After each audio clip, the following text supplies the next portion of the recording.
Fala, seus cristãos gripados, cansados. Por que eu falei gripado? Não sei. Fala, seus cristãos cansados, graça e paz a todos os santos da internet. Que alegria ter você aqui com a gente para mais um estudo da Bíblia. E nós estamos num novo trimestre, o último trimestre de 2025, né? E agora que o Leonid assinou o contrato, nem quando fica gripado tem descanso. Então, não, brincadeira, tamo bem. Tá vivo. Meio gripadinho, mas tá tudo certo. Não, mas você sabe, Leonid, que eu já teve aí algumas vezes que eu tive que gravar gripado também, porque a lição não espera, né? A lição não, ela continua, ela segue. Ela vai independente se você tá performando bem ou não. Mas cá estamos para mais um estudo. É uma alegria sempre poder abrir a palavra de Deus para a gente estudar aqui no canal. Como eu estava falando, a gente está no último trimestre de 2025. Olha só. A gente acabou de sair de um trimestre sobre Êxodo e agora estamos estudando Josué. E é bem interessante, né, que a gente vai lendo Josué e você não deixa de enxergar todas as conexões que você tem com o Pentateuco, né? Exato, os links, né? Os links, hiperlinks, sabe quando você está lá no Wikipedia e aí você está lendo um artigo, aí ele fala de alguma coisa e aí tá lá azulzinho com um sublinhado, assim, que se você clicar, ele te abre outro artigo. Sim. Às vezes a Bíblia é meio assim, ela é meio hiperlinkada. Podia fazer uma Bíblia assim, né? E a pessoa? E a pessoa que legal.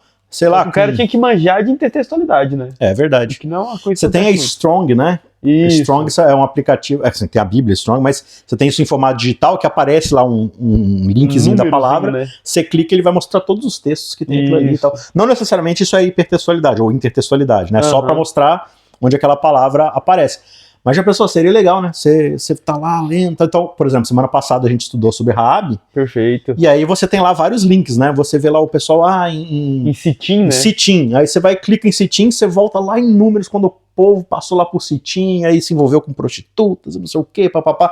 A própria espiagem, como é que é? Expiação? Espionagem. Expiação é outra coisa, né? Tem expiação com X e com S. A própria espionagem da Terra lá, você lembra lá do episódio de números 13, Sim. 14 e tal. E hoje, Leonid, a gente vai para um outro hiperlink. Olha que legal. Que é o hiperlink da travessia. Aí você tá pensando, do Mar Vermelho? Não, do Jordão. Assim como teve no Êxodo, lição passada, uma travessia, também vamos ter agora em Josué, uma travessia, olha que legal. E você mencionou na primeira lição como várias vezes vai acontecer isso de Deus, ele tá mostrando pro povo agora que ele está com Josué, assim como ele esteve com Moisés. Êxodo. Você quer falar disso agora, assim, a título introdutório, depois a gente retoma? Isso é legal, que Deus ele fala isso no capítulo 1, né? Serei com você assim como fui com Moisés. E essa fala, às vezes a gente faz isso, né? A gente fala umas coisas que é meio soltas, né? Sim. Mas Deus ele é muito didático. E ele não só diz as coisas, mas ele mostra as coisas. Então ele fala, José, eu vou estar com você. Quer ver? Vou te mostrar. E tem vários eventos, eu acho que esse evento da travessia do Jordão, ele é mais óbvio, né? Sim. Atravessou o mar, atravessou o Jordão. Obviamente tem um link aqui. Sim. Só que tem outros elementos também que são muito similares a uma coisa e outra. Inclusive a idade que eles são chamados é muito parecida também. Josué é chamado aqui, ele vai ter 80 anos de idade. A mesma idade que Moisés tinha quando foi chamado lá com a sarça ardente. E esses links vão mostrando que de fato Deus mostra para Josué, eu vou estar com você, assim como estive com Moisés. E isso é muito claro. Uma outra coisa acho que eu vejo muito claro assim também em Josué, eu estava até mencionando hoje, né, eu estava passando a lição 2, né, esse terceiro episódio, eu estava passando a lição número 2 lá na igreja, né, da última vez, e aí me ocorreu essa ideia de que, tipo, muitos escolásticos do estudo da Bíblia, né? Eles até... assim, eles dão uma ideia, e é uma ideia pedagógica, assim, não é? Sim. Meu Deus, não preciso levar essas últimas consequências. Mas a gente considera os 5 livros de Moisés como o Pentateuco, né? Perfeito. Mas alguns pedagogicamente consideram que, na verdade, você tem um hexateuco. Olha só. Em vez de penta, que é 5, você tem um hexateuco, que é 6. Por quê? Porque eles acham muito interessante como Josué, na verdade, ele é uma complementaridade ao Pentateuco. Ele é o cumprimento do Pentateuco. Aqui você vai ver as grandes promessas de Deus da terra, de estar com o povo, da presença dele, tudo isso cumprindo. Claro que por causa do povo, isso não vai se cumprir plenamente. Sim. E aí você vai ter que ler um pouquinho mais, alguns versos mais, até chegar no Novo Testamento, né, para ver isso se cumprindo melhor. Mas você vê muito em Josué essa ideia do livro de Josué, né? Essa ideia de como tudo que está acontecendo em Êxodo, Números e principalmente em Gênesis, né? Que é a fundação de tudo, como é que isso vai criando forma cores ali na prática de Deus ele cumprindo aquilo que ele prometeu de fato, né? Então você vê muito dessa ideia da obediência e desobediência, as bênçãos e maldições, as promessas sendo cumpridas. Governando a terra de fato, né? De fato, Então o tempo todo a gente vai ficar revisitando esses temas, né? Agora, tem uma grande razão, eu acho, para isso, e eu acho que o Deuteronômio, principalmente, que dentro da ideia do Pentateuco, ele é quem fecha a trilogia de 5. Livro fantástico, inclusive, um dos meus livros favoritos da Bíblia. Inclusive, a gente já gravou aqui uma temporada só de Deuteronômio. Olha, então, quem quiser pode assistir, então, Isaac? Pode, tem 13 estudos sobre Deuteronômio lá, que são excelentes também. A gente tem também as aulas panorâmicas, Sim. Tem lá Deuteronômio, tem também Josué, tá bom? Então é só clicar aqui na descrição do vídeo para você estudar mais sobre isso. Mas, voltando aqui para Josué, eu estava falando, né, quando você pega Deuteronômio, uma das palavras-chave de Deuteronômio é lembre-se. Perfeito. Ou cuidado para não esquecer. Então, por exemplo, ele fala assim, olha, agora, lá no capítulo 6, vocês vão entrar numa terra que vocês não conquistaram, vocês vão morar em casas que vocês não construíram, vão beber de fontes que vocês não cavaram, vão comer de frutos que vocês não plantaram. Aí fala assim, ó, quando você estiver na sombra, descansado, com a barriga cheia, cuidado para que você não esqueça. Isso é legal, né? Porque na perspectiva de Deuteronômio, um dos maiores problemas que existe com a conquista da terra é a prosperidade. Porque nessa paz que eles teriam na terra, era muito fácil eles se desviarem de Deus. E o capítulo 6 de Deuteronômio, ele vai justamente trazer essa perspectiva do povo, qual é o perigo da paz, o perigo da bonança, né? Sim. E aí, justamente essa ideia de não esquecer, de lembrar. Inclusive, Deuteronômio, nessa linguagem, nesse nome Deuteronômio, é repetição da lei. Sim. Justamente Moisés está repetindo a lei para que o povo não esqueça. Para reavivar na mente deles. Exato. E assim, na nossa vida, assim, a gente vira e mexe e esquece essas coisas, né?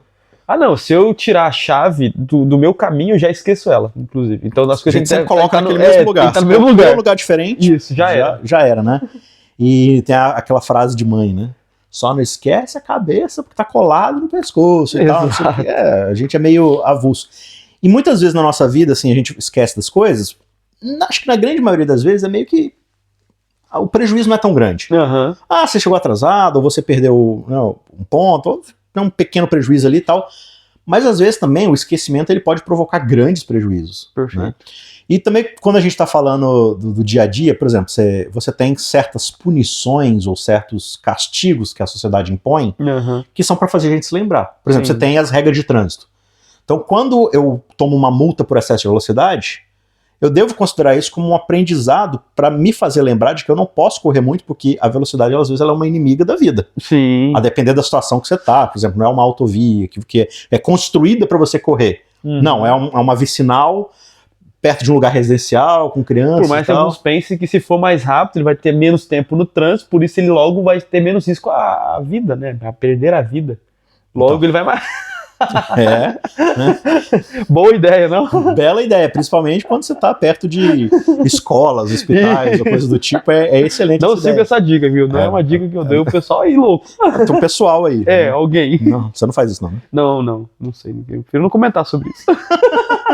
A questão a gente toma, às vezes, uma multa, um castigo, com uma forma pedagógica de falar assim, lembre-se de que não existe só você dirigindo. Sim. Não existe só você usando a rua, a calçada, as coisas, né? Então, a gente trabalhou sobre isso, que inclusive a própria lei, ela serve para dar liberdade para a comunidade, né? Isso. Então, a sua liberdade acaba quando começa do outro. Então, você não pode fazer de um jeito que quiser, porque o outro também pode perder algo, né, nisso. Então, as punições e maldições da lei, elas não são Deus sendo mesquinho e falando assim, não vai fazer do meu jeito, então vou te castigar. Não é isso? É, de novo, Deus falando assim, olha, essa dor, esse castigo é para você se lembrar de como deveria ser. Para o seu benefício. Né? E em Josué a gente vai ver as duas coisas. Perfeito. A gente vai ver Deus abençoando o povo e dando oportunidade do povo se lembrar por bem. Ou por mal. Ou por mal. Né? Vai ter alguns erros que o povo vai repetir com punições repetidas. Sim. Acho que a gente vai ver isso nas próximas 2 lições. Mas a gente vai ver esses erros sendo repetidos, Deus castigando o povo, vocês estão se esquecendo. Né? E na verdade, quando Deus ele começa a ficar muito tempo em silêncio, é pior pro povo. Sim. Quanto menos castigo Deus dá pro povo, pior é pro povo, porque eles fazem mais pior ainda, porque eles vão se esquecendo. E no pensamento bíblico, a ideia de lembrar, isso está muito forte do Deuteronômio, inclusive, e aí José a gente vai ver isso sendo elaborado, é o pensamento de que lembrar é viver. Então, no momento que você esquece, você não só está perdendo a presença de Deus, as suas bênçãos, mas está perdendo principalmente a vida. Porque a vida tá ligada a você estar perto de Deus. E quando você lembra o que passou, você de fato está tendo vida, você está vivendo. Então, para a Bíblia, lembrar é viver. Tanto que na lição de hoje vai ter até um memorial, né, um sinal para que eles lembrassem. Isso nunca se esquecessem. Tô falando das pedrinhas, né? Tô falando de alguma coisa que a gente vai ver no futuro. Então, pedras. Umas pedrinhas. Pedras para quem te quer, né? Umas pedrinhas que eles levaram no ombro. Então, veja o tamanho dessa pedra aí. Então, a gente vai chegar lá, né? Agora, vamos então para os textos bíblicos. E a gente já estudou na primeira lição, capítulo 1. Sim. Na segunda, capítulo 2.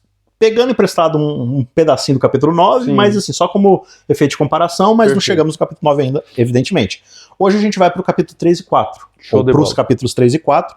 Eu acho que a gente pode começar lendo aqui os primeiros 5 versos. Você quer ler pra gente? Pode Josué ser. capítulo 3, versos 1 a 5, né? Você que aí está acompanhando pelo vídeo, você pode dar uma pausa e já abrir aí a sua Bíblia. Coloca aí bible.com. Eu acho que é um dos mais interessantes sites, assim, só para você ler. Ou você tem também outros recursos bem interessantes, como o Bible Hub, que é biblehub.com, né? Uhum. E aí lá você tem, a gente tá falando dos hiperlinks, você tem o Strong para você comparar palavras, você tem o texto interlinear, que ele vai pegar o hebraico original, né? ou o grego junto com o texto ali na sua tradução e tal. Então tem ferramentas bem interessantes, seja Tem como uma for. ferramenta bem legal também, que é a Bíblia impressa também. Pode usar essa daí também, do lado. Bíblia impressa? Bíblia impressa, viu? Você já viu? Uma Bíblia, que é um livrinho. Mas isso aí é o que eles usavam na Idade Média? Era, isso, em códice e tal. É bem legal. Eu tenho umas em casa, hoje eu não trouxe a minha. Não trouxe. Você até percebeu aí em casa que eu não tô com a Mas minha ela é Bíblia. portátil? Você pode levar, colocar na mochila, inclusive. Ó, é muito boa. Fica aí a dica. Pra você que achou que Bíblia era um negócio que só tinha no celular, Não, tem Bíblia impressa tem também. Bíblia impressa também. De todos os tipos. É muito bacana. Mas a Bíblia é em hebraico, né? Mas você tem alguma versão da Bíblia em hebraico em português? Você tem até uma versão importante chamada Nova Almeida atualizada. Ou atualizada. Atualizada. Que é a versão que eu tô usando aqui, na verdade, né? Eu gosto bastante dessa versão. Ela tem, assim, ela trabalha um pouco, assim, dá um pouquinho mais de dinamismo para a linguagem atual, mas ela pega o texto base lá da João Ferreira Almeida, revista e atualizada. Isso. Que ainda, inclusive, eu acho uma das melhores versões para estudar, que elas parecem bem com o texto hebraico. Sim. Sei que aqui o assunto não é versões da Bíblia, mas fica também a dica aí. Almeida Revista Atualizada e Nova Almeida Atualizada. Mas é até interessante trazer esse disclaimer, como é importante você ler a Bíblia em mais de uma versão.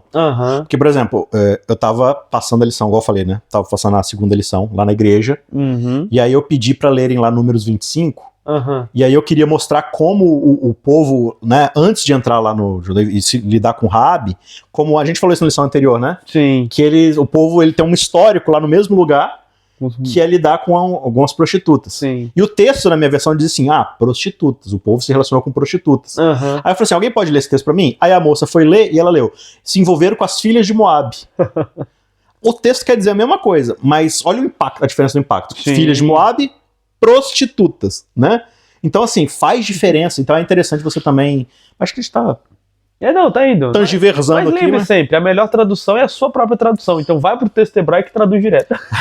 Exatamente, né? E assim, texto bom é texto lido, né? Isso. A gente fica discutindo também, se não ler o texto, é importante ler o texto. Nesse Então, pensamento, vamos ler o texto. texto. Josué capítulo 3, verso 1 fala assim, ó, levantou-se, pois, Josué de madrugada, e partindo de Sitim, ele e todos os filhos de Israel vieram ao Jordão e pousaram ali, antes de atravessá-lo. E sucedeu ao fim de 3 dias, que os oficiais passaram pelo meio do arraial, e ordenando ao povo, dizendo, quando virdes a arca da aliança do Senhor vosso Deus, sendo levada pelos levitas, sacerdotes, partireis vós também do vosso lugar e a seguireis. Haja contudo entre vós e ela uma distância de 2.000 côvados, e não vos chegueis a ela, para que saibais o caminho pelo qual haveis de ir, porquanto este caminho nunca antes vocês passaram. Disse então Josué a todo o povo, santificai-vos, porque amanhã o Senhor fará maravilhas no meio de vós. No meio de vós, isso. Então, basicamente, aqui ele vai introduzir a ordem de Deus para o povo cruzar o Jordão. Isso. Né? E agora, o momento não os capítulos 3 e 4 eles vão ficar desenvolvendo essa história, basicamente, né? Mas, aqui ensina é a travessia do Jordão em si, mas ele tá falando que isso é bem legal, né? Ele tá falando, olha, a arca vai, vocês vão atrás. Onde ela for, vocês vão. Claro, o pessoal não sabia para onde ela ia, mas ela ia justamente atravessar o meio do Jordão e o pessoal ia junto atravessar ela. Então, imagina que coisa louca, né? Deus, ele tá falando pro povo aqui, e os anciãos também falando, e o próprio Josué falando pra galera, de que onde a arca for, vai. E se a arca entrar dentro da água, você vai entrar junto. Se passar pelo fogo, você vai também. Porque isso aí, eles não sabendo do caminho, porque nunca passaram ali antes. E Josué já deixa isso claro, né? O Senhor fará maravilhas no meio de vós. Tem algumas coisas aí pra gente desempacotar, né? Acho que primeiro é muito curioso essa ideia da arca guiando o povo. E hoje, olhando com a nossa visão do século XXI, a gente vê certos simbolismos na Bíblia, especialmente aqui nessas histórias, e a gente fala assim, nossa, mas isso parece um negócio meio místico, né? Meio, sabe, aquela coisa meio assim de amuleto. E o povo muitas vezes se relacionou com a arca dessa forma, né? Sim. Como se ela fosse um mero amuleto para você ganhar guerras e tal. Mas Deus, ele sempre tá fazendo questão, assim, de que esse símbolo da arca vá à frente. Por exemplo, lá em Números, no 14, inclusive logo depois que o povo se recusa a entrar na terra, eles resolvem atacar um povo lá, tipo assim, ele falou assim, não, beleza, a gente errou e não confiar em Deus, agora vamos, a gente vai. Assim, mas agora Deus não vai, a arca não vai. O povo, não, mas vamos assim mesmo. Aí eles vão lá e eles são massacrados. Toma uma surra. E a arca não vai. Então assim, não, mas então a arca é o amuleto. Se a arca Se a arca for... E isso é até o que acontece lá com Samuel, né? Os filhos de Eli. Exato. Israel tá perdendo a luta pros filisteus e eles falam, vamos trazer o nosso super trunfo. Essa cartada mais forte. Traz a arca. Como se a arca fosse o martelo do Thor. Isso. Traz o poder ali, agora a gente vai vencer porque a arca tá aqui e tal, mas... Perderam. Perderam feio, né? Isso é até interessante, até só isso. E no livro de Números vai ter um momento em que eles vão falar que quando a arca se levantava, eles falavam, levante-se, ó Senhor, Gum Adonai. Sim. E aí, tipo, era meio que a ideia de Deus entronizado, Deus no trono sendo levantado. Já havia essa liteira que o pessoal tinha antigamente, né? Que o rei era levantado, a mesma ideia da arca. Sim. E a arca via à frente. E quando ela sentava ou abaixava, o pessoal também parava, eles se acampavam ali e eles diziam que Deus assente ter descanso aos filhos de Israel, os seus exércitos. Então, se você olhar, às vezes tá vendo filmes ou seriados ou outras obras multimídia dessas antigas, assim, de tempos antigos, você sempre vê, né, o monarca sentado dentro de como se fosse uma cabaninha, assim, e ela tinha justamente duas vigas, assim, duas hastes, e os servos iam levando aqui o rei. Exatamente. Né? Então, essa é a imagem da arca. Se você pega fotos antigas, assim, do rei egípcio, inclusive os barcos tinham o mesmo formato, mais ou menos, assim, você vai ver exatamente isso, essa ideia de que os reis, eles sentavam ali e eles iam à frente, conduzindo o povo, tal, a liderança. Então a ideia é essa, a ideia de que Deus, como o rei daquele povo... Isso, a arca é um símbolo, né? Ela é um símbolo de que Deus está governando. Aí a gente falou lá na lição de Êxodo, né, para quem assistiu, quando Deus ele manda colocar a Arca da Aliança dentro do Santíssimo, é justamente dessa ideia. Olha, o lugar santíssimo é a sala do trono. Perfeito. E o assento da misericórdia, que é a tampa da arca, toda essa ideia, os anjos cobrindo a arca. Por quê? Você vai lá em Isaías, os mesmos anjos estão cobrindo quem? O próprio Deus. Que está sentado onde? No trono. No trono. Que é o trono da misericórdia. É a mesma coisa. Então, a arca é uma ideia de que Deus está sentado governando o povo. Só que aí, quando o povo resolve fazer algo que Deus não ordenou e leva a arca, é como se eles tivessem pegado o trono e levado, mas não tem Deus sentado. Exato. Não vai adiantar nada, porque Deus não está com ele. E aqui o que Deus está falando é, olha, eu vou à frente, eu vou guiar vocês confiem em mim. E aí a gente volta àquele problema de que quando o povo, pela primeira vez, 40 anos antes, foi convidado a entrar na Terra Prometida, eles não pensaram assim, não, vai dar certo, porque a arca vai à frente, então significa que Deus está à frente. Eles falaram assim, não vai dar certo, porque a gente não vai conseguir. E aqui você vê que as coisas começam a mudar um pouco de perspectiva. E, de novo, Deus, ele tá o tempo todo trazendo de volta a memória do povo. Tá lembrando, as lembranças, né, do que deu certo e do que deu errado. Para que o povo possa ir corrigindo sua rota, né? Perfeito. Eu acho legal essa parte de Deus fazer maravilhas, porque isso é interessante, porque é como... Não, Deus vai fazer maravilhas, mas Deus já tem feito maravilhas por 40 anos. Sim. Toda a passagem deles pelo deserto, a nuvem, o fogo, o maná, a água, e agora esses sinais eles deram uma parada para o povo agora começar a entrar mesmo nessa perspectiva da terra, mas aqui também a gente chama de um anúncio de enredo, de que algo virá acontecer, um prenúncio de que algo fantástico vai acontecer nesse momento. Sim. E de fato vai acontecer. Vai. Mas eu acho que talvez o maior milagre nessa história toda é Deus ainda tá com eles. Não, isso aí é um grande milagre mesmo. E dito isso, assim, tem uma questão curiosa que o texto fala pra gente, que antes do milagre acontecer, ou dos milagres, Deus, ele pede que o povo se consagre, se santifique. Aí a gente, às vezes, né, a gente vai juntando os pedaços de informação e conceitos que a gente tem sobre religião, cristianismo, Bíblia, E a gente fala assim, não, mas Deus, ele age por graça, misericórdia. Isso independe da nossa performance. Mas aí Deus, ele vai fazer um milagre pelo povo, mas ele quer que o povo antes se santifique, ou seja, eu só vou agir se vocês forem santos. Tem alguma questão meritória aqui, ou ainda a gente está falando da pedagogia divina de fazer o povo, de fato, finalmente entender o que eles estão fazendo? Qual você vê essa relação aqui do... Não, consagrem-se e aí eu vou fazer o milagre. Não vai acontecer antes, não. Não é sobre isso, né? Não é consagre-se e aí então eu farei o milagre. É consagre-se porque eu vou fazer o milagre. O milagre, ele já tá datado ali. Já tá, e vou fazer essa parada. Por isso, preparem-se para vocês receberem. A relação aqui não é essa relação que a gente tem às vezes na nossa cabeça, né? Se eu mandar bem, se eu fizer tudo certo e for santo, logo serei abençoado. Na relação bíblica, essa ideia não existe. A bênção acontece apesar da performance do povo. A questão é, você quer continuar nesse caminho, sendo abençoado? Então continue sendo assim. A gente falou sobre isso, né? A bênção e a maldição, elas são preâmbulos, mas antes que o povo pudesse saber sobre lei, sobre obediência, Deus já tinha dado a maior bênção que ele poderia ter dado, que é a libertação e a presença dele. Então aqui, de fato, é uma forma pedagógica do povo entender que estar na presença de Deus é uma questão santa também. Sim. E que isso não é só para momentos específicos, né? Eu quero, sei lá, eu vou fazer uma prova muito difícil, então vou me santificar para Deus me abençoar. Não é isso. Estar na presença de Deus é o momento de você se santificar. Isso é para toda a vida. Sim. E a gente pensa na santificação assim como, não, eu vou tirar todos os pecados da minha vida e vou me tornar uma pessoa santa, ou seja, sem pecado. Mas consagração aqui, ela tem um conceito amplo, assim, de fato, preparação. Por exemplo, quando Deus vai dar ali a lei pro povo lá no Sinai, ele fala, se consagre. Sim, tomem banho. Quando ele, tomem banho. Acho que é muito essa coisa da purificação, de fato, porque, por exemplo, é como se Deus estivesse falando assim, olha, eu vou colocar um pão saborosíssimo na sua mão. Só que você tá com a mão cheia de barro. Então lava a mão para você aproveitar melhor a bênção que eu vou te dar. Perfeito. E nesse caso a mão é o coração, ou a mente. Sim. Tipo assim, quando o povo tá diante da terra prometida na primeira vez, Deus fala assim, eu vou colocar vocês dentro dessa terra prometida. Eles não estão consagrados. Isso significa o quê? O coração deles não está pronto para aquilo. Sim. Então parece que agora Deus está falando assim, olha, aprenda com o erro dos antepassados, né? Preparem o coração de vocês para receber essa bênção que eu vou dar, porque senão vocês vão tomar isso como algo ordinário, ou vocês vão duvidar. Então assim, alinhe a convicção, a fé e o preparo de vocês com aquilo que eu estou prestes a fazer. Né? E tem uma questão muito importante, porque ele vai falar para o pessoal se preparar, mas logo em seguida tem uma fala de Deus a Josué no verso 7, que diz muito sobre qual é a ideia da preparação do povo também. Então o povo tem que se preparar porque algo fantástico vai acontecer. Aí Deus olha para Josué e fala, Josué, vou até ler para vocês aqui, verso 7 diz assim, então disse o Senhor a Josué, hoje começarei a engrandecer-te perante os olhos de todo Israel, para que saibam que assim como fui com Moisés, serei contigo. Tu, pois, ordenarás aos sacerdotes que levam a arca da aliança, dizendo, quando chegares à beira do Jordão, aí parareis. Então, qual que é a ideia? O povo vai se preparar para os milagres, mas é também porque Deus quer mostrar quem é Josué para eles.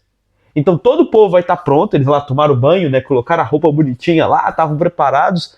E isso tem a ver com as maravilhas que Deus vai fazer, mas também tem a ver com quem Deus vai fazer com Josué, para que Josué agora seja respeitado diante do povo, como também foi Moisés. Então quer dizer que não era respeitado? Não é isso. É só que Deus está mostrando para o povo que, assim como ele esteve com Moisés, ele também estará com Josué. Essa questão que a gente falou, né? A pedagógica de Deus e tudo mais, de Deus lidar com isso e não só falar, mas ele também demonstrar. Então, por que Deus ele faz questão, então, de exaltar Josué na frente do povo? Boa pergunta, viu? Para essa resposta a gente tem que meditar. Não, na verdade, isso é para mostrar de fato. A gente começa com o capítulo 1, lembrando lá, né? 3 vezes a ideia de ser forte e corajoso, eu serei contigo. Então, o próprio Josué talvez não tivesse essa visão de que, não, eu acho que eu não sou igual a Moisés. Sim. Eu sou, sei lá, eu não consigo fazer o que ele fez, eu sou limitado. E a gente não tem, de fato, no texto essa resposta dada de cara, mas tem um pouco desses nuances, né? Então, talvez o próprio Josué não se visse hábil a cumprir essa missão e Deus falou, não, vou estar contigo. E para o próprio povo também ter essa noção, né? Então a importância de Deus mostrar que o líder estaria ali é de mostrar para o povo que o líder representa a Deus. Então, não é porque Moisés morreu que Deus abandonou o povo. Sim. Moisés morreu, mas tem Josué, e Deus estará com Josué. E quando Josué se for, Deus estará com o próximo. Eu não passo, né? Eu continuo. Exato. Por mais que os líderes passem, o Deus permanece. Os líderes passarão, eu passarinho. Isso, olha só. Né? Agora, assim... O passarinho é boa, né? Muito bom, né? Nas asas de águia. Isso, olha que beleza. Agora, eu falei... gosto daquela, Deus não muda, Deus ele é árvore. É isso aí. Desculpa, pode falar. Muito bom, muito bom. Alguém pode gravar no lugar dele? Traz outro. Né? Mas eu falei na primeira lição um disclaimer, assim, porque muitas vezes a gente lê a Bíblia de um ponto de vista meramente devocional, mas não devocional no sentido, entendi o texto, entendi o que ele significa pessoal, né? Agora eu vou pegar o que o texto significa e trazer ele para minha vida. Não assim, eu leio uma frase e falo assim, que frase bonita, vou aplicar isso para minha vida. Olha. Isso é sempre um perigo. Por que eu digo isso? Esse texto que a gente está lendo, onde Deus abre as águas para o povo, acho que eu mencionei algo parecido também lá em Êxodo, mas é um dos versos preferidos, assim, acho que junto com derrubar o gigante de Davi. Isso. Né? Tá no top 5 ali dos textos mais, assim... aplicáveis direto pra vida, né? Mas aplicado daquele jeito, né? Então, assim, a gente muitas vezes fala assim, não, Deus, ele quer abrir as águas pra você. Então você precisa dar o primeiro passo, você precisa abrir. Jounto com o do Lázaro, né? Não, para Deus ressuscitar, primeiro você precisa mover a sua pedra. Isso. Remova a minha pedra, né? Na musiquinha. Teremos música hoje. Olha só. Mas vários desses textos a gente gosta muito de trazer para essa ideia humanística, de falar assim, não, eu preciso de um milagre na minha vida. Então, eu só preciso crer, eu preciso molhar o pé na água, tem até música, né? Sim. E, assim, são músicas bonitas, inspiradoras, mas assim, elas trazem uma verdade absoluta, tipo assim, não, se eu tenho um problema na minha vida, por exemplo, eu preciso de um emprego. Então eu preciso que Deus, ele abra essas águas diante de mim. Então eu determino, eu acredito, eu dou o primeiro passo e tal. E assim, tem dois problemas. Eu acho que o primeiro é transformar Deus numa espécie de gênio da lâmpada, né? Ou a famosa máquina de refrigerante. Isso. Você bota a moeda, escolhe o sabor e Deus te dá a sua bênção, né, enlatada ali. A outra, e a gente falou isso lá em Êxodo, quando a gente estava falando da questão de milagres, que é não enxergar Deus agindo nas coisas cotidianas da vida. Perfeito. Não, Deus, ele só age quando ele abre o Rio Jordão, ou quando ele abre o Mar Vermelho, ou quando ele dá uma praga. Deus, ele não age nos pequenas questões. As primeiras questões, as menores questões da nossa vida, do dia a dia, são coincidências, são coisas do acaso, são boa sorte, boa fortuna. Sim, não tem a ver com Deus. Nossa, eu dei sorte hoje, porque peguei o ônibus a tempo. Eu dei sorte hoje, porque meu chefe foi lá e me chamou e me deu oportunidade, né? Agora, não, uma coisa grande, eu preciso de uma cura, de uma doença terminal, ou eu preciso de um emprego, eu preciso de alguma coisa assim, não, o problema disso é que você só recorre a Deus quando você quer essas coisas grandes, né? Então, na vida inteira você esqueceu de Deus, aí veio uma doença. Senhor Deus, cadê você? Vamos trabalhar? Então, porque a gente só busca ele quando de fato a gente não consegue mais fazer. Sim. Né? Então, assim, não, eu consigo administrar tudo. Agora isso aqui tá fora do meu alcance, então... Aí você mistura lá com o negócio da pedra, né? Tipo assim, não, o que você pode fazer, Deus não vai fazer por você. Sim, olha só. Assim, mas o que você pode fazer? Eu não posso fazer nada, eu sou bem limitadinho. Você consegue existir? Não. Nem isso eu tô conseguindo mais. Tô com gripe. Tô com gripe, né? E todo mundo sabe que pro homem gripe é como uma mulher em parto. Você perceba que eu estar aqui hoje é uma vitória, né? Eles dizem que a mulher, quando ela tá nas dores do parto, ela consegue ter um vislumbre do que é um homem gripado. Isso, mas é só um vislumbre opaco. Ela tem uma noção do que é um homem gripado. Então, parabéns por estar aqui hoje. Não, é uma luta, mas estamos juntos. Por vocês. Por vocês. Né? É um milagre, eu diria? É um milagre, Olha só. Então, mas aí, então essas maravilhas, elas vão acontecer, Deus vai mostrar e, de novo, ele já mostrou tanta coisa, mas ele continua mostrando essas coisas, esses milagres. Agora tem uma questão interessante, e aí eu queria sua opinião sobre isso. Aqui Deus vai fazer vários desses milagres. Eu acho que de Êxodo até Josué, Juízes, ali, um pouco menos, né, nos reis, mas de vez em quando. Mas aqui, principalmente de Moisés a Josué, acho que você tem a maior concentração de milagre por metro quadrado da Bíblia. Boa. É muito profundo, muito, assim... É muito sinal, né? Muito sinal. E aí quando a gente chega lá em Jesus faz sinais, faz maravilhas, mas ele não quer ficar fazendo, ele não faz toda hora. Sim, o pessoal até pede, ele falou, não quero não. Não quero fazer mais não, vocês vão ficar mal acostumados e tal. O que a ideia do milagre, ela tem a ver com a nossa fé? Tem com a nossa jornada de fé? Porque pensa... O milagre, assim, para incrementar a pergunta. Isso, deixar mais difícil. Deus só vai fazer milagres na minha vida quando eu tiver uma fé muito, muito, muito madura. É isso? Então, pensa no seguinte, você deu o exemplo da pessoa que vai buscar um emprego, né? Alguma coisa assim. E se a pessoa não conseguiu um emprego? Ela orou, fez jejum, ela fez tudo, pediu emprego, não conseguiu. Como é que ficou a fé dela? Às vezes a gente perde a fé dela. Fé dela. A fé da pessoa, ela tá abalada porque ela só espera um sinal. A gente já deve ter comentado isso no livro de Êxodo, mas a fé da pessoa não pode estar baseada só em sinais. Se a sua fé depende de sinal para existir, a sua fé, desculpa eu falar isso para você aqui, mas a sua fé é imatura. Porque uma maturidade, falando sobre fé agora, ela não precisa de sinais. Digamos que Deus nunca faz milagre na sua vida, tudo que de ruim acontece na sua vida, mas mesmo assim você demonstra fé e confiança, isso é fé de verdade. Porque fé não é acreditar em um assunto, uma frase, acreditar em alguma coisa. Fé é uma confiança em alguém, relacionamento com alguém. Então, olha que coisa perigosa. Quanto mais madura a fé de uma pessoa, menos sinais ela precisa. Porque ela vai acreditar mesmo tendo sinal ou não. A gente lembra aqui, por exemplo, dos amigos de Daniel lá na cova, na fornalha. Eles falam para o rei, se Deus quiser salvar a gente dessa fornalha, show de bola, porque ele pode. Mas se ele não salvar, nem assim a gente vai adorar o seu Deus, né, a sua estátua aí. Isso demonstra que a fé deles não estava associada à libertação e à salvação deles, mas estava confiada e confinada em Deus. Então, se você depende muito de sinais para ver Deus agindo, cuidado, isso é perigoso. Uhum. Porque no final dos tempos, Apocalipse fala isso, quem vai fazer descer fogo do céu é a besta, e não Deus. Então, os sinais, eles podem ser usados para enganar a gente também. Sim. Por isso a gente tem que estar enraizado a nossa fé na palavra de Deus e na confiança em Deus. Sim. Quanto mais a gente cresce num relacionamento maduro com ele, menos a gente vai precisar dele ficar demonstrando. Exato. É que nem num relacionamento, né, com um cônjuge, um namorado, uma namorada e tal, e toda hora o outro tá colocando você a teste. Toda hora eu coloco, não, se você me ama, você vai fazer isso. É porque se você não me ama, confia. Então, mas você acredita que eu te amo? Sim, então por que você tá pedindo teste? Exato. Você não confia em mim, você não acredita em mim? E aí você percebe que, por que existem mais milagres por metro quadrado, como você disse, nesses textos? Porque o povo é imaturo. Sim. No relacionamento com Deus. O povo é muito maturo. Mas, aqui no final do capítulo 3, né, os versos 10, 11 ali até o 17, Deus ele deixa enfatizado de que tudo que ele vai performar aqui como um milagre é justamente para o povo amadurecer nisso, né? E a gente vai ver mais para frente o quanto, assim, também não adiantou muita coisa. Assim. Não. O povo vai continuar voltando para os velhos hábitos, para a velha desconfiança, mas é Deus exercendo a sua graça, Deus mostrando que ele está com o povo apesar de tudo, né? Ele já falou de destruir o povo algumas vezes, né? Moisés já intercedeu e tudo mais, mas de fato, Deus ainda está aqui e ele quer cuidar do seu povo. Então, como eu falei, acho que o maior milagre de Deus nessa história toda é o povo ainda estar vivo. E Deus ainda está com esse povo, né? E aí ele ainda está fazendo esses milagres para de fato fazer o povo crer, se preparar. Então, ao mesmo tempo que o povo está fazendo essa consagração, Deus está consagrando o povo. Sim, exatamente. E é um processo de via dupla, né? Então, assim, mas você precisa estar aberto para isso. Eu acho que essa consagração é muito menos o que eu posso fazer por Deus e muito mais do eu estar aberto ao que Deus quer fazer em mim, por mim, através de mim, né? Tudo mais.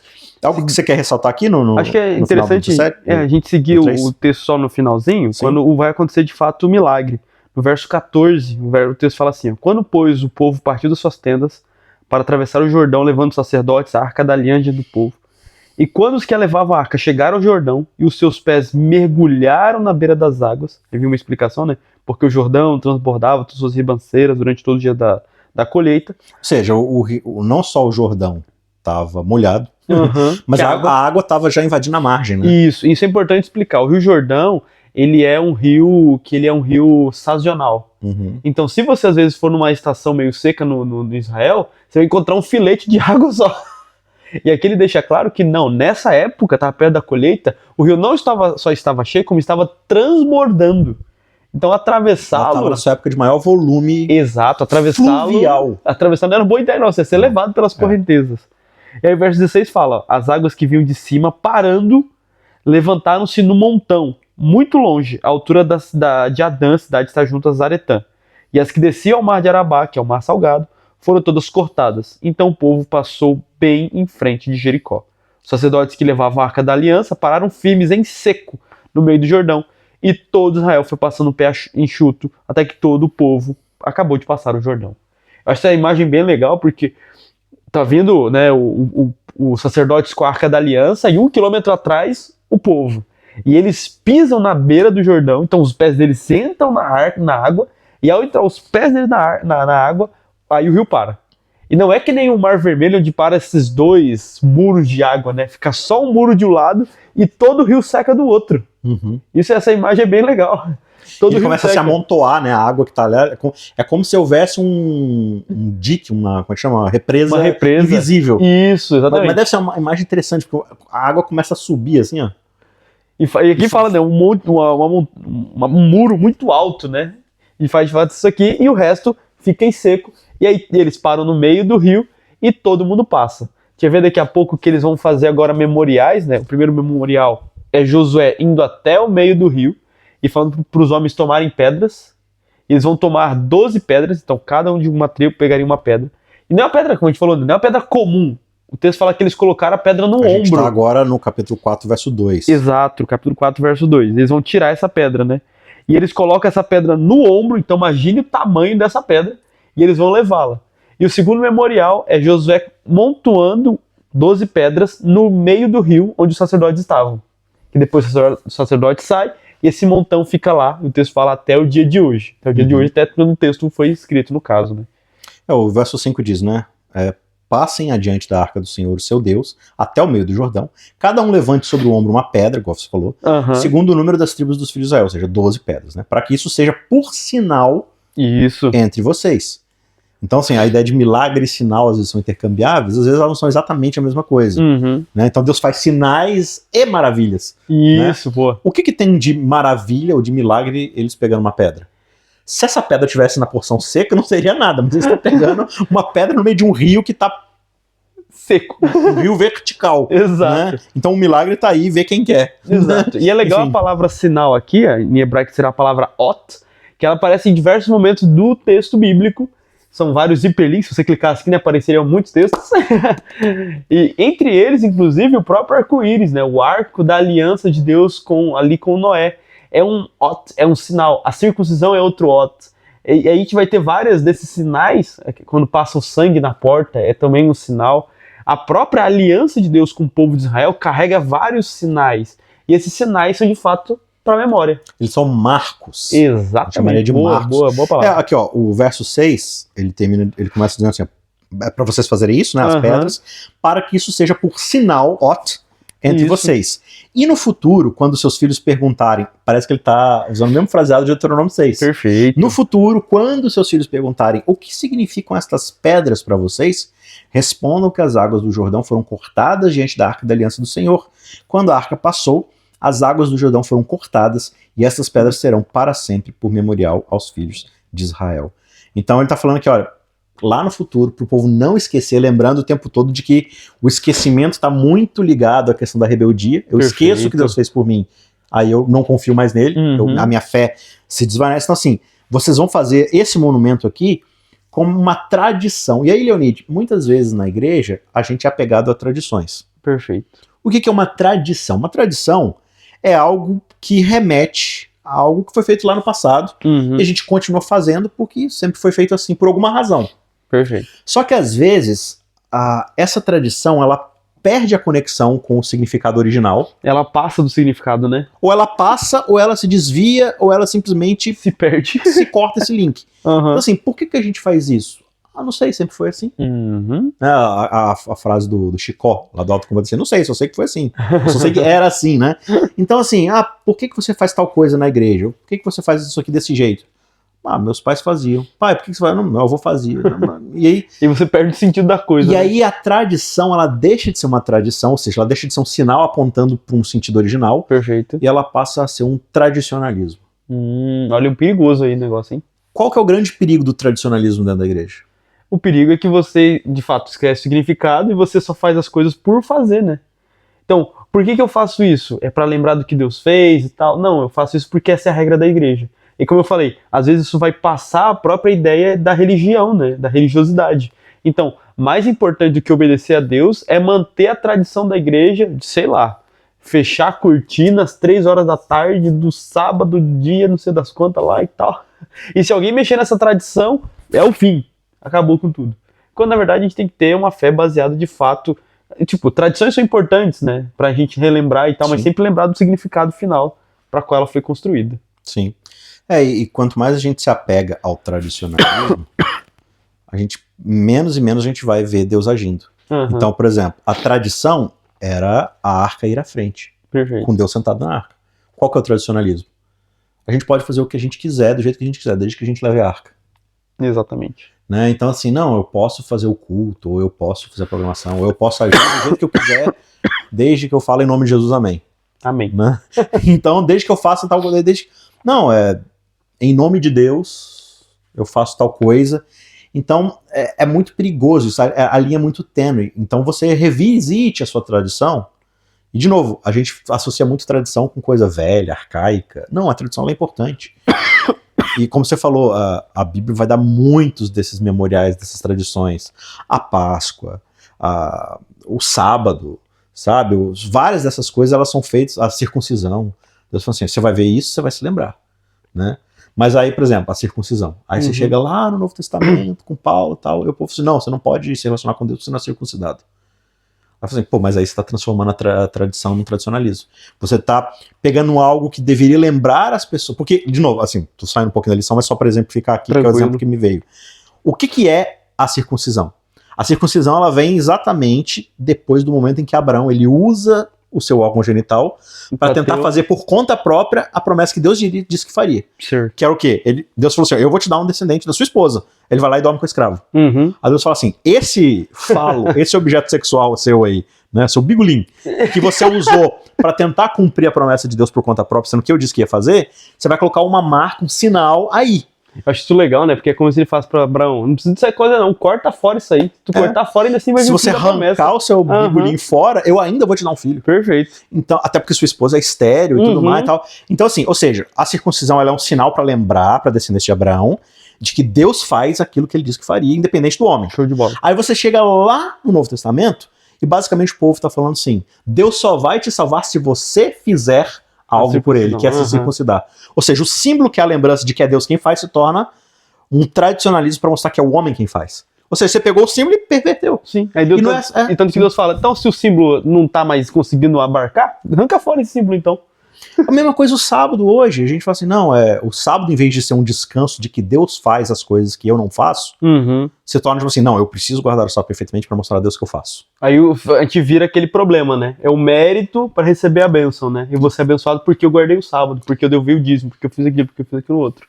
E sendo que ao contrário, essas coisas todas são lembranças do quanto Deus nos abençoou. Eu descanso no sábado porque Deus me abençoou durante a semana, porque Ele criou o planeta no qual eu trabalho, no qual eu posso me sustentar e tudo mais. Então, assim, o lance da arca agora, especialmente aqui e tal, então, é a mesma coisa que assim, o povo no final das contas, lá na frente, vai ficar todo rebelde, não quer nem saber de Deus, mas eles têm um respeito muito grande por aquele amontoado de pedras. Não, exatamente. Ninguém toca nisso aí, não.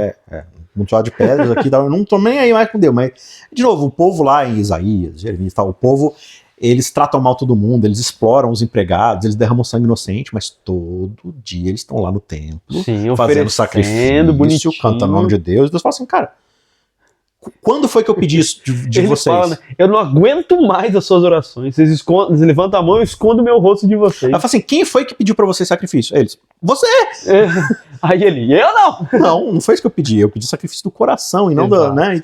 Enfim, então essas memórias, esses memoriais, eles são importantes, só que eles são pedagógicos. Eles não podem ser o fim em si mesmo. Por exemplo, eu tô andando no asfalto aqui, eu quero ir acampar.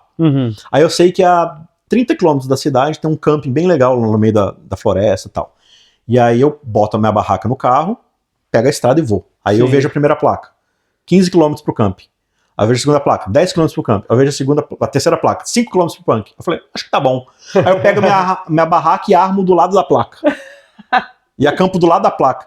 Perfeito. Não, a placa ela é um sinal apontando onde está o camping. Ela não é a finalidade, ela não é o fim da jornada. Ela não é o camping. Ela não é o camping. Então, assim, é a mesma coisa de você usar um sinal como se ele fosse o fim em si mesmo. Sim, e Deus ele vai colocando esses checkpoints, né, esses pontos pedagógicos para o povo se lembrar o tempo todo, né? E aqui, mais uma vez, acho que essa tradição que fica aqui entre o povo, ela é muito importante por causa disso, para lembrar daquilo que Deus já fez por nós. E o propósito, como você está bem falando aqui, né? O propósito dessas pedras é ser o memorial para que o povo não esqueça. Só que aí parece que o povo esqueceu o que não devia esquecer e olha para o memorial como sendo uma coisa mística, né? Provendo poderes e tudo mais. A gente faz isso muito hoje em dia, né? Você deve conhecer alguém que era da igreja, saiu, mas ainda mantém, sei lá, uma tradição religiosa. A pessoa sai do trabalho, faz um sinal lá, alguma coisa assim, uma prece, porque acha que o poder tá nisso. Mas na verdade o poder, entre aspas, estaria no relacionamento com Deus, né? Isso. E você vê de novo, né, eu mencionei isso no comecinho lá do Êxodo, mas Deus ele tem uma consistência na forma como ele vai lidando com as coisas. Perfeito. E o Jordão, de novo, o Jordão ele nos lembra o Mar Vermelho. O Mar Vermelho. Só que o Mar Vermelho, ele nos lembra um outro episódio. Perfeito. Que é o quê? O dilúvio. E o dilúvio nos lembra um outro episódio. Que é a criação. A criação. Em todas elas você tem o Espírito de Deus soprando, de formas diferentes, mas soprando. Você tem uma porção molhada se convertendo em porção seca, né? Então Deus ele vai mostrando ao longo o quanto ele é consistente. Isso nos mostra mais uma coisa sobre Deus, o quanto ele é fiel às suas promessas, o quanto ele sempre esteve ali, sempre vai estar, né? Mas, de novo, é um convite para o povo refletir sobre isso para que amadureça na sua relação com Deus. Perfeito. E não se torne escravo ou dependente desses sinais, dessas maravilhas o tempo todo, né? E é importante você falar sobre essa questão dessa consistência de Deus e como ele cumpre o que ele falou, porque o próprio texto de Josué 3 e 4 tem isso. Deus fala uma coisa lá no capítulo 3 que a gente leu, ele falando para Josué, eu vou engrandecer você diante dos olhos do povo a partir de hoje. E no capítulo 4, verso 14, vem justamente a resposta disso. Que o texto diz assim, ó, naquele dia o Senhor engrandeceu a Josué aos olhos de todo Israel, e temiam-no como haviam temido a Moisés por todos os dias da sua vida. Então, aquilo que Deus falou, ele cumpriu. E eu acho muito bonito isso no texto, porque ele dá no verso 3 essa pergunta, mais ou menos, vou fazer isso. No verso 4, no capítulo 4, ele vem com a resposta. E Deus fez de fato isso. E Josué agora começa a ser visto como essa pessoa que ele segue com o mesmo espírito que guiou Moisés e ele vai levar o povo para o descanso na terra. Exato. E o capítulo 4 ele termina reafirmando, assim, ele descreveu o que era para eles fazerem, e aí ele vai descrevendo agora o que eles fizeram. Perfeito. E aí o 20 diz assim, e foi em Gilgal, não, 21, e Josué disse aos filhos de Israel, quando no futuro os filhos perguntarem a seus pais o que significam estas pedras, expliquem aos filhos de vocês, dizendo, Israel passou em seco esse Jordão, ele já está descrevendo o que fizeram, certo? Exato. O 23, porque o Senhor, o seu Deus, fez secar as águas do Jordão diante de vocês. Ele está falando pro povo, para essa geração. Até que vocês tivessem passado. Como o Senhor, o seu Deus, fez com o Mar Vermelho que ele secou diante de nós até que nós tivéssemos passados. Para que todos os povos da terra saibam que a mão do Senhor é forte, a fim de que vocês temam o Senhor, seu Deus, todos os dias. O que ele está dizendo aqui? Você vê que quando ele fala do Jordão, ele fala assim, Deus fez o rio secar diante de vocês. Perfeito. Assim como ele fez o Mar Vermelho se abrir diante de nós, não de vocês, de nós. Basicamente ele está falando que, olha, Deus agiu no passado, só que Deus não está pedindo agora de vocês uma fé baseada naquilo que vocês ouviram. Ele está mostrando diante de vocês o que aconteceu e reencenando o que aconteceu para que vocês temam a ele da mesma forma que o povo lá atrás temeu. Temeu? Temeu. Deveria ter temido, né? Não temeu, né? Ele temeu naquele momento. Naquele momento. Temeu assim, né? Temi! Trouxe a gente até aqui pra morrer, né? Reclamar, aí, enfim, aí vai lá e chega. Mas isso é legal até, porque depois você vê ao longo do texto bíblico que Deus vai falar pra Israel, quando Israel já é monarquia, eu tenho saudade quando vocês estavam lá do Egito, quando eu libertei vocês me amavam, eu amavam vocês. Aí você volta neles e fala, não tem isso aqui lá não. Só que é um olhar nostálgico até de Deus, falando, não, vocês estavam perto de mim e tudo mais, vocês estão piores agora do que estavam lá e tudo mais. É interessante, né? Quando a gente tá nos relacionamentos e a gente termina um relacionamento romântico, passa um tempo, a gente olha pra trás e a gente começa a lembrar só das coisas boas daquele relacionamento. É um efeito psicológico que a gente tem. No relacionamento passado, você diz? Não tem isso não. Relacionamento bom é só o que eu tenho agora com a minha esposa. Não, você tá certo, pessoa Mariana, convicta. te amo. Tá falando isso porque tá gravado. Mas, né, esse é um efeito muito comum, né? Quando a gente olha por exemplo, às vezes a gente começa a passar momentos difíceis na nossa relação, desafiadores, você fala assim, poxa, será que... A gente começa a refletir, não, será que esse relacionamento tá indo bem e tal? E aí eu falo, poxa, mas com a outra pessoa, tal. Mas a gente nunca lembra de que acontecia as mesmas coisas, que a gente também tinha desafios, porque o cérebro ele gosta de esconder as coisas, né, difíceis e se lembrar das coisas boas, até pra gente não cair em desespero, né? Então. Só que não é exatamente isso que Deus está fazendo, né? Deus ele não tem o nosso problema de memória, não.